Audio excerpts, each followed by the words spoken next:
Hey everyone, so I wanted to go ahead and make a follow-up video, even though I just did one a couple days ago, because I finally got in to see a neurologist today. I wasn't scheduled until the end of October, but she called me this morning and had a cancellation, and I was like, yes, I'll do it. I will move everything in my day so that I can make this visit happen. So I wanted to, while it was still fresh on my mind, share some of the things that she told me during my visit, because I know there's a lot of people out there that are having the same issues that I'm having post-COVID, and I know they're searching for answers like I was, and I would have loved someone to share this information with me weeks ago, because today's day 99 days of a headache, which will make anyone go crazy. I mean, it does. I've got anxiety related to when is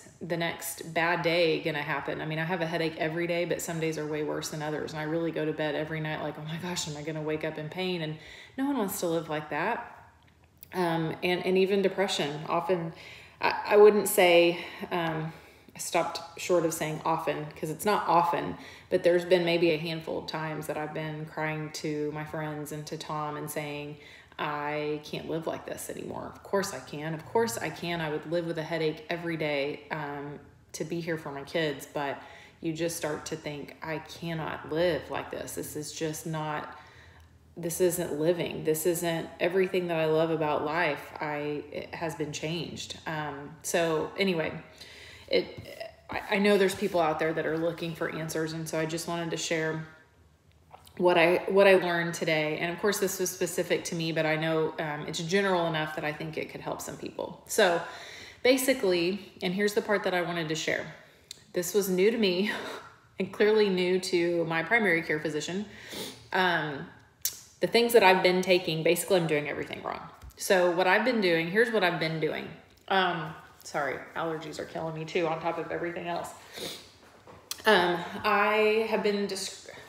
I've been prescribed 3 different of the triptan family drugs. So Imitrex is one that's really popular. Maxalt, which is like rizatriptan or something. And then Relpax, which I forget the long triptan name for that one. But those are the 3. I have prescriptions for all 3 of them. I don't like the Maxalt because it kind of makes me dizzy and nauseated. The Relpax, one of the ER physicians gave me, I think, just 2 or 3 of those to try. I didn't think they were any different than the Imitrex, so I stuck with Imitrex for my primary care. Here's what I started to do. Last week I had a couple of really bad days, and so I would take an Imitrex and I would take hydrocodone, have 5 milligram hydrocodone or Norcos. That's how bad the pain was. I was having to take those some days around the clock. So I would take an Imitrex and I would take a Norco together, and that would give me some relief. I would do that twice a day because the Imitrex were 100 milligrams and it said don't exceed 200 milligrams in a day. Okay, I took 2, took 1 in the morning, took 1 somewhere in mid-afternoon. I'm taking in between that, I'm taking that Norco every 4 hours. I'm taking ibuprofen first thing in the morning, hoping I don't need the pain medication. I was just taking a lot. So she tells me, basically, those things are making the headaches worse. They can give you rebound headaches, which I knew was happening with the Lortab. What I thought was going on was I was addicted to it, which I guess in a sense I am. It's a low dose, but still, at 3.5 hours, I could tell you it had been 3.5 hours without looking at a clock, because I would get dizzy, my heart would start racing, my head was pounding so loud that I swear you could hear it from the outside. I had Tom stick his ear up to my ear one night. I was like, can you hear that? Because I feel like I hear it out here. Like it's not even inside my head, it's out here. It's so loud. And so I was physically dependent on this medicine, or at least that's how it felt. And she said, for whatever reason, this is, causing rebound headaches that they're finding. And the other thing is, insurance would only fill, I think, up to 9 or 10 Imitrex in a month. I was getting so frustrated. Like, why will my doctor not listen to me? I'm needing this every day. Can you not increase my number from 5? She was writing me for 5. Well, that's going to last me 3 days. I need more. And God love them. The nurse is just not well, she's not a nurse for one. She's not very smart, and nobody could explain to me in all of the times I've been up there that the reason insurance only supplies so many per month is because it's not recommended to use more than that. The neurologist told me that you should be taking that less than 9 days a month. So she's writing me for, she's gonna do Relpac, so a triptan along with naproxen. And you should only take those two things together 2 days a week. So then she wrote me for something else for the alternate days. I may have to list this in the comments after I pick up my prescriptions because I don't remember exactly what that was. But there was something that I could use on the days between that. And then magnesium, which I was already taking. Magnesium is proven to help with headaches. And Topamax, I think we're going to try that as a preventative also, which I've tried that before. And then amitriptyline. So amitriptyline is an antidepressant. I was super hesitant about this, and some of you may have heard my frustrations over getting my Botox initially denied because I hadn't tried antidepressants. Took that really personally, and I got upset about it because, and I talked to the neurologist about this. I said, here's my concerns about that. One, I'm not depressed. I wouldn't be depressed if I didn't have a headache. Two, I've taken an antidepressant before, and it was really hard on me physically to get off of it. It took me years to get off of it completely because it caused a lot of issues, like side effects trying to stop it. And if anyone's ever tried to stop antidepressants, you know what I'm talking about. It's hard for some people to get off it. So that was my hesitation. She said, I hear you, but the dosage of amitriptyline for depression is usually, I think she said 150 milligrams. The dosage for pain, in this case, that's what we're using for pain. It's much less. I think she said 50 to 75 milligrams. And you stair step up to that. You start at 10, I think, and gradually get up to 50, and you take it at night, and it's to treat pain. But she said that it is true. Botox will likely deny, your insurance will likely deny Botox if you have not tried two preventative measures for 2 months. So good news is she is going to give me the Botox. They can do it as a sample where I just have to pay for the the fee to have it injected, which is way cheaper than paying for 150 to 200 units of Botox, which anyone out there that gets Botox knows that we're looking at least $1,100, $1,200. $1,500. I mean, a ton of money if you're getting that much injected. But she said you would pay $200 to $300 to have it injected, and then you can go to BotoxSavingsPlan.com, and they will reimburse you for that injectable fee. So basically, I pay nothing for it.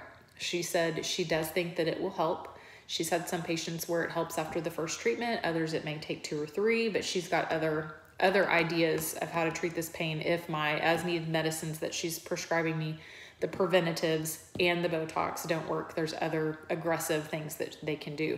They can do nerve blocks where they go in and inject and block the nerves in your head to prevent the pain. I know that sounds really crazy, but if these continue, I would absolutely do it. I would have done that weeks ago. I mean, you just get desperate when you're in pain 24 hours a day. So bottom line is I'm just so relieved to talk to someone. I mean, I was in tears. It was a telemedicine visit, and I kept apologizing. I'm so sorry, I'm crying. I'm so overwhelmed with just gratitude for finally feeling like I have somebody giving me answers and not saying, we just don't know. I mean, I know that they just don't know, but if I heard one more doctor tell me we just don't know, I was going to throat punch them. Somebody needs to know. Somebody needs to figure this out and help me because I can't live like this. So that just feels good. So if I can give any advice for anybody out there that may be watching this that's in the same boat that I've been in for the past 3 months, do not stop advocating for yourself. Find the best doctors out there. Look around for someone that is certified in headache treatment. This doctor, she's a neurologist, but she also has her resident training was in headache medicine. And so she's the only one in the state of Oklahoma. It took 99 days, well, a little less. I think the referral went in maybe a month in. So it took 2 months to get in to see her. But just based on our conversation today, I think I found the right person. I felt this wave of comfort, and I just know I'm in the right place. And I know that I'm going to start getting relief. I'm going to get my life back. So Don't stop searching. Don't give up. Don't settle with living like that. You don't have to live like that. I refuse. I'm not going to live like this anymore. I'm going to get better. I'm going to get my life back. So that's what I wanted to share. And the pain medicine, you know, she said it may take a few days to gradually wean myself off of that. Good news is today I'm having a good day. I haven't had to take it yet today, which is huge. It's 3:30. This is actually probably the best I've felt in weeks. So it's ironic that I saw her today, when I'm feeling pretty good. But, anyway, the pain medicine, that would be, well, I was going to say that's my advice. Try to get off the pain medicine, but that's hard to do if you don't have other options. So talk to your doctor maybe about preventative things like Topamax or the amitriptyline. Maybe those would help. But also keep looking. I was about to pay out of pocket for the Botox because my insurance denied it. And I lucked out and got in to see her today before I had an appointment next week to pay out of pocket. So do your research, find somebody that can do the sample injections like this. I didn't even know that existed. So definitely something to look into. I was just going to go to a plastic surgeon's office and have him injected and pay out of pocket. So I'm glad I didn't do that. The other piece of advice that I would give, there was something else that I wanted to say, and now I can't remember. But yeah, so I'm getting my Botox tomorrow. I'll get to celebrate day 100 with getting that done. Oh, I know what I was going to tell you. I was going to tell you how she explained to me. So she is working with several people that have had COVID, but it sounds like they all have a history of migraines. And she explained it to me like this. She said, okay, so you've got a threshold that's right here. You know, most people may never get a migraine. Their threshold's high. Nothing's ever going to trigger a migraine. But because of your genetics, your threshold is right here. So that could be not enough sleep, stress, alcohol. You know, for me, it's red wine. Those are all a trigger. Once those build up and spill over, you have a migraine. She said, your threshold is here because of your genetics. And I had a pretty significant concussion 5 years ago. So she said, now your threshold is here. We don't know why, but a lot of times those really significant, like concussions, which mine was pretty significant. Now your threshold is here. Your triggers are going to activate sooner because you've had that head injury. She said, and then we have COVID. So now your threshold's basically gone and you don't even really need a trigger to have a migraine. You just are constantly dealing with a migraine. So she is hopeful that it will go away. She did tell me, that's the other part I wanted to add. The number one question on my list every time I talk to someone is, when can I get back to my activities? When can I get my life back? I just so desperately want to do the things that make me me. I want to be active. I want to get out and I want to run and I want to ride my bike. And she said exactly what I knew she was going to say. This is a marathon and not a sprint. 3 weeks ago, I had a good day and I walked 2 miles and planted some flowers, and I've been paying for it ever since. And she said, yep, and I said, do you really think that's related to that? And she said, absolutely, I do.